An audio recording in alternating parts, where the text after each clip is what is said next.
Members of the clergy in Boston are meeting and will view those videotapes. WBZ's Tammy Mutasa is live in Boston with that part of our story tonight. Tammy? David and Lisa, I talked to a lot of people here in the south end of Boston, and there is a lot of anxiety and apprehension about this brutal beating video. They know it's going to be painful, and tonight I am joined by Reverend Kevin Peterson. Reverend, talk to us. First of all, where is your heart at and your mind at as we're anticipating seeing this video?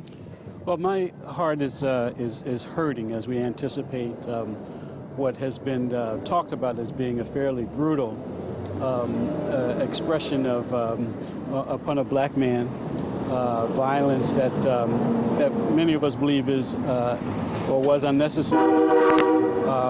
We're distraught and we're disturbed, and there's a sense of despair not only in Boston but across the nation, throughout black neighborhoods, because once again we are likely to be exposed to police brutality, which should not happen.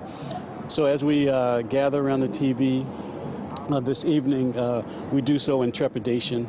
We do so with a deep sense of disappointment, and hope that we can get beyond the moment to talk about reform. We first call for peace, and we call for calm, and we call for nonviolence in Boston tonight and across the nation. But beyond that, we must call for police reform. We've seen some action in terms of reforming the police and reforming the community and police relations over the last few years, but much more needs to be done. So while our heart is saddened and we're troubled by what happened and we're troubled by what we might see, we also hold hope in our heart that we can move past this moment to do good.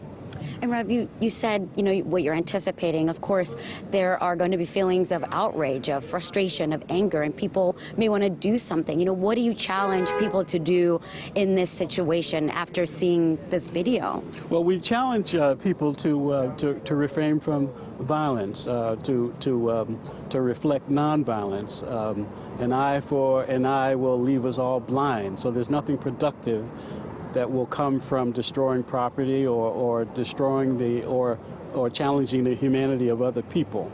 Though we have our differences in terms of perspectives, in terms of the role that the police play in the community, we must respond with care and love and mutual respect so that we can move towards reform. So we agree with Mayor Wu in her call for nonviolence and for peace.